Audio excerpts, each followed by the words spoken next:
Adaora was 27 years old when she lost everything in one afternoon. Not slowly, not with warning. One afternoon, Tuesday, March 12th, 2019, between the hours of 2 and 5 p.m., her entire life as she had built it collapsed completely. Her job, her relationship, her apartment, her savings, all of it connected. All of it gone in the same 3 hours, like a building whose foundation had been quietly rotting for years, finally deciding that today was the day. She had been at Pinnacle Communications for 4 years. 4 years of arriving before anyone else and leaving after everyone else. 4 years of doing work that her boss, Gerald Adeyemi, put his name on in meetings she was not invited to attend. 4 years of being told she was being considered for promotion while watching men who had been there half as long get promoted above her. She had accepted this because she needed the job and because she had a plan. She was always the person with a plan. And the plan said, 2 more years, save enough, leave on your own terms, start your own agency. The plan had been working until she found out that Tunde had been stealing from her for 18 months. Tunde, her boyfriend of 3 years. Tunde, who had a key to her apartment and access to her laptop, and who she had trusted completely because he was, she had believed, the one person in Lagos who was fully on her side. Tunde, who was charming and funny, and who always knew what to say, and who had, it turned out, been systematically moving money from her savings account into an account she did not know existed. 2,000 naira here, 5,000 naira there, small enough amounts that the bank alerts did not alarm her, frequent enough that over 18 months they added up to 840,000 naira. Her entire 2 years of savings gone. She found out not from the bank, not from a statement.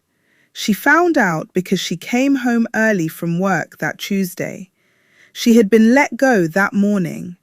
Gerald had finally found a reason.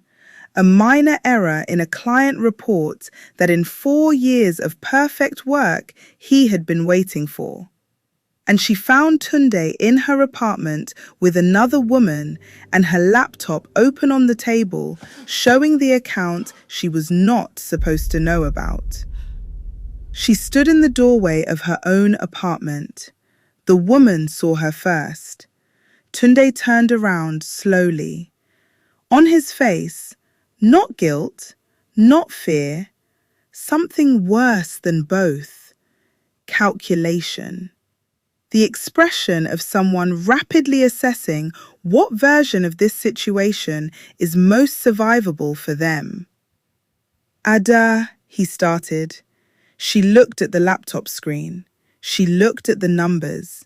She looked at the woman. She looked at Tunde. She said nothing. She turned around. She walked back out of her apartment, down the 3 flights of stairs, out of the building and onto the street.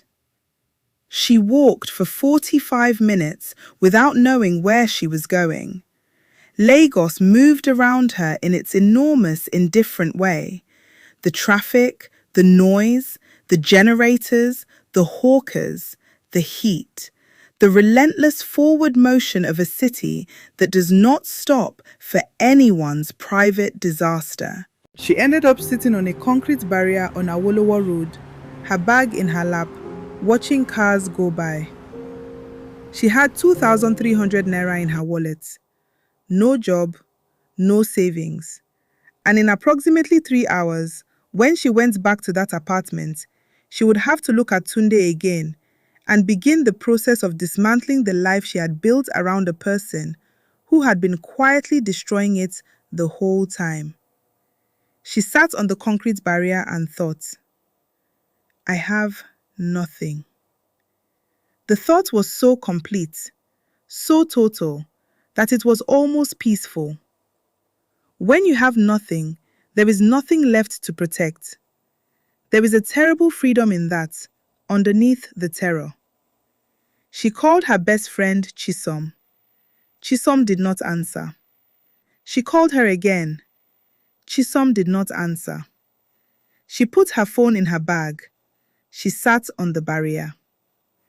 A bus conductor leaned out of a passing danfo and shouted something at her that she did not hear. The sun was beginning to drop, doing that Lagos thing where it falls fast and stains everything orange for 20 minutes before the darkness comes. She was still sitting there when someone sat down beside her. She did not know Blessing Okafor. They had met exactly once, 6 months earlier, at a professional networking event that Adaora had attended reluctantly, standing at the edge of the room the way she always did at events she did not want to be at, holding a drink she was not drinking. Blessing had come and stood beside her and said without introduction, I also don't want to be here. I find these things exhausting. But my mentor said I had to come, so here I am. And Adaora had laughed, genuinely, unexpectedly, and they had talked for 20 minutes and exchanged numbers and never called each other, because that is what happens with networking event connections. You exchange numbers, and you both know you probably will not call, and that is fine. Blessing was not Adaora's friend. She was barely an acquaintance, but she sat down on the concrete barrier on Awolowo Road and said, I thought that was you. I've been driving past for 5 minutes, trying to decide if I should stop. Adaora looked at her. Why did you stop? Blessing looked at Adaora's face. Because you looked like I looked 3 years ago when my life fell apart. And I remember what it felt like when nobody stopped. Adaora said nothing. You don't have to tell me anything, Blessing said. I'm not asking. I'm here, if you want company. They sat together on the concrete barrier for a while without speaking. The Lagos evening moved around them. Adaora did not cry. She was past crying. She was in that place beyond crying, where everything is very quiet and very clear. Then she said, I lost my job today, and I found out my boyfriend has been stealing from me for 1.5 years.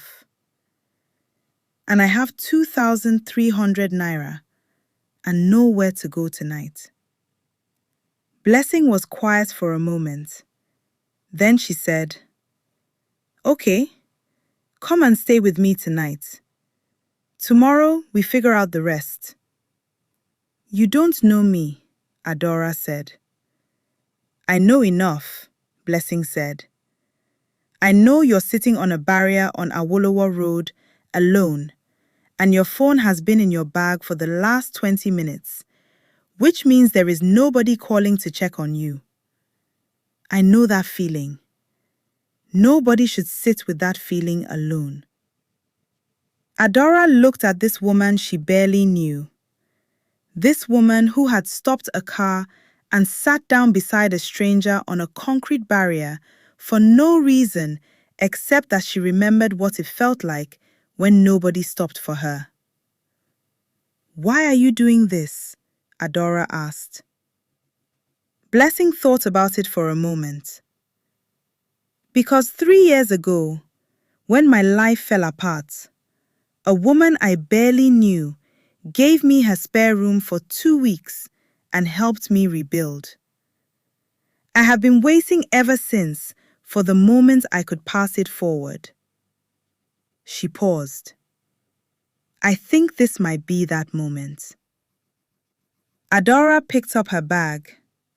She got in Blessing's car. Blessing's spare room was small and had a window that looked out onto the street and a ceiling fan that worked 3 days out of 5. It was the most important room Adaora had ever been in. She stayed for 6 weeks. In those 6 weeks, the following things happened in roughly this order.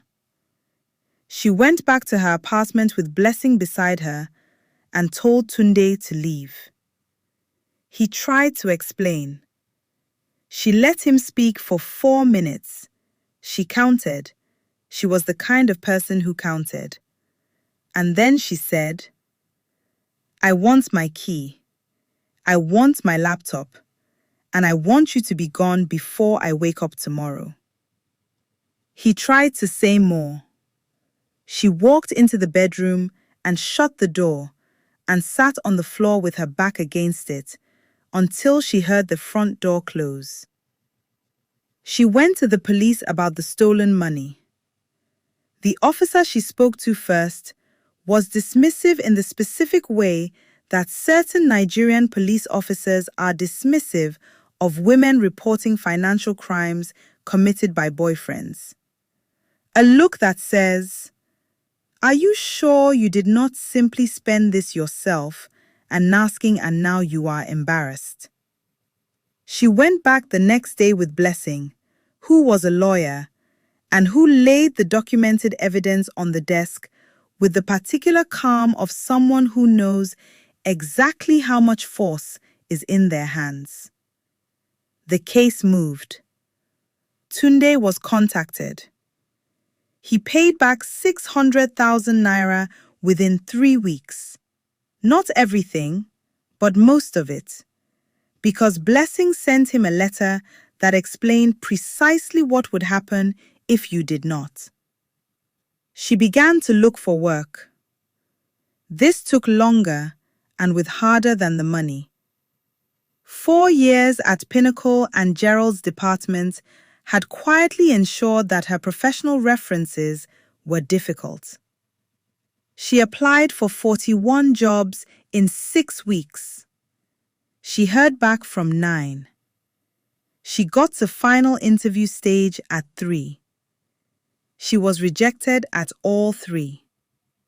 On the 38th day in Blessing's spare room, she sat at the small desk by the window and opened a document on her laptop and began to write a business plan. Not because she had decided to, not because the moment felt right, because she had run out of other options.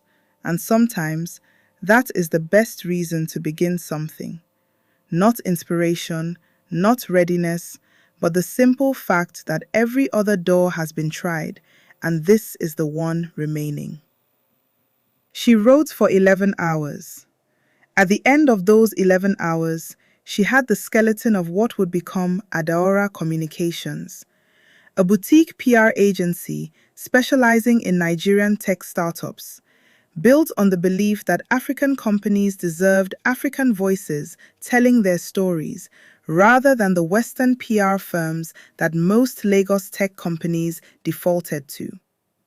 She showed it to Blessing. Blessing read it carefully. She asked 12 questions. Adaora answered all 12. Then Blessing said, "This is good. This is actually very good. What do you need to start?" "A laptop, a phone, and 2 clients," Adaora said. "I have the first 2. "I know someone who needs exactly what you're describing," Blessing said. "A tech founder. He's been complaining for months that nobody understands how to tell his company's story properly. Let me make a call." The call led to a meeting. The meeting led to a contract. The contract was small, 50,000 naira for 3 months of work, but it was a beginning. And beginnings, Adaora had learned, do not need to be large. They only need to exist. 3 years later, Adaora Communications had 11 employees, offices on Victoria Island, and a client list that included 4 of Lagos's fastest-growing tech startups.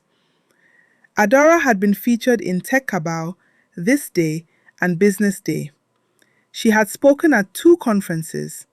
She had more work than she could accept. None of this is the remarkable part. The remarkable part is what happened the morning of her company's 3rd anniversary. She was in her office when her assistant knocked and said there was someone at reception asking for her. No appointment, no name given, just the woman who said she knew Adaora and had something for her. Adaora went to reception. Standing there was a young woman she did not know, 25, maybe 26, holding a bag against her chest with both hands. Eyes that had been crying recently and had stopped and were now holding themselves very carefully together, the way eyes do after that. "I'm sorry to come without calling," the young woman said. "My name is Shade. I don't know you, but Blessing Okafor told me to find you." Adaora looked at her. "She said you would understand," Shade said. She said you would know what to do with someone whose life just fell apart this week." Adaora was quiet for a moment. She thought of a concrete barrier on Awolowo Road. She thought of a woman she barely knew who stopped a car and sat down beside her. She thought of a spare room with a ceiling fan that worked 3 days out of 5, and how that room had been the most important room she had ever been in. "Come in," Adaora said. "Sit down. Tell me everything." She took Shade to her office. She closed the door. She sat across from this young woman she had never met, and she listened, really listened, the way Blessing had listened to her on the barrier 3 years ago. And when Shade finished speaking, Adaora said the same words that had once saved her own life. "Okay, come and stay with me tonight. Tomorrow we figure out the rest." Shade stayed for 5 weeks. On the last day before she moved into her own place, she asked Adaora a question that nobody had asked before. "Why did you do this for me? You didn't know me. You had no reason." Adaora thought about it. She thought about Blessing. She thought about the woman Blessing had never named, the woman who gave Blessing her spare room 3 years before Blessing gave Adaora hers. A chain of women she would never fully know, stretching back further than she could see, each one passing something forward. "Because someone did it for me," she said, "and someone did it for them. And somewhere at the beginning of this chain, there was a woman sitting alone who someone chose to stop for, and everything came from that one choice to stop." She paused. "The most important thing I have ever received in my life came from a person I barely knew. Not from family, not from a best friend, from a near stranger who simply paid attention and stopped." She looked at Shade.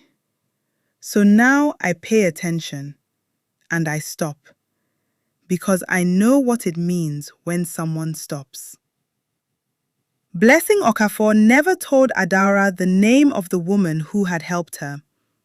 She said only that she had been a near stranger, a woman at the right place at the right time, who chose to see rather than look away. Somewhere in Lagos tonight, that woman is living her ordinary life, almost certainly not knowing the change she started. She stopped once for someone she barely knew.